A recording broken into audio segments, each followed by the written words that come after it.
बहुत समय पहले एक शांत और सुंदर गांव था जहां हर कोई एक दूसरे को जानता था और प्यार करता था। उस गांव में रहते थे दो प्यारे बच्चे, भाई राजू जिसकी उम्र थी 8 साल और उसकी छोटी बहन पिंकी जो केवल 6 साल की थी। दोनों बहुत चंचल लेकिन दिल से बहुत अच्छे थे। हर रोज की तरह उस दिन भी सूरज की किरणें खेतों पर चमक रही थीं और चिड़ियों की चहचहाट गूंज रही थी। राजू और पिंकी स्कूल से आकर जल्दी जल्दी खाना खा रहे थे क्योंकि आज वे जंगल के पास खेलने जाने वाले थे। पिंकी, आज मैं तुम्हें वो पेड़ दिखाऊंगा जहाँ मैंने एक दिन खरगोश देखा था। सच भैया, क्या हम कुछ फूल भी तोड़ सकते हैं? राजू, पिंकी, ज्यादा दूर मत जाना। सूरज ढलने से पहले घर लौट आना। हाँ माँ, हम जल्दी आ जाएंगे। दोनों भाई बहन हाथों में छोटी सी टोकरी लेकर जंगल की ओर चल पड़े। रास्ते में रंग बिरंगे फूल, तितलियां और नाचते मोर उनका स्वागत कर रहे थे। पिंकी हर फूल को छूना चाहती थी और राजू हर आवाज का पीछा कर रहा था।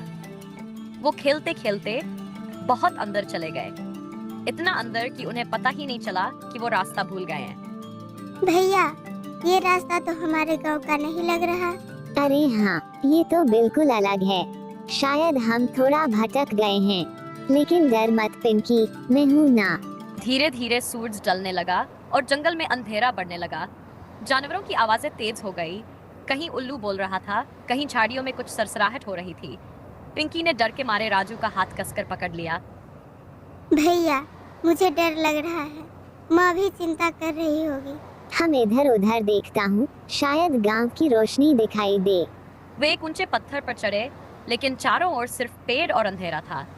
तभी उन्हें दूर एक छोटी सी रोशनी टिमटिमाती हुई दिखाई दी। पिंकी, देखो वो, चलो उस तरफ चलें, शायद कोई घर हो। दोनों थक चुके थे, लेकिन उम्मीद से भरे हुए उस रोशनी की ओर चल पड़े।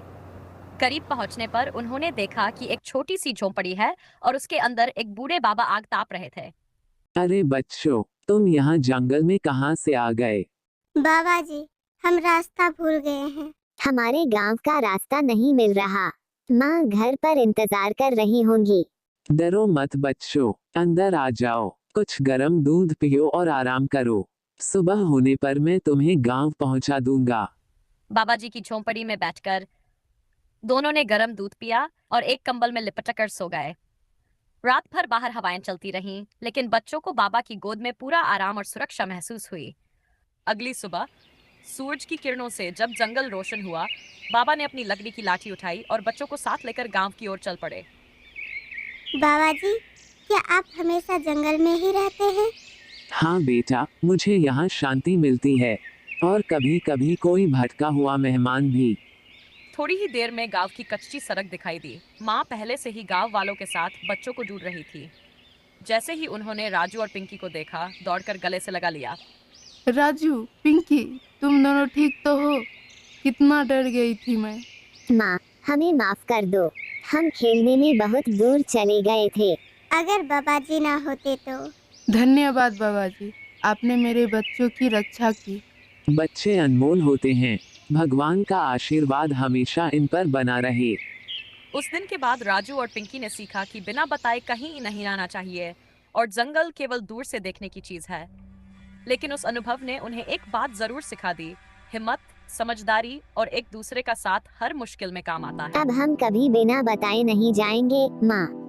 और बाबा जी को कभी नहीं भूलेंगे।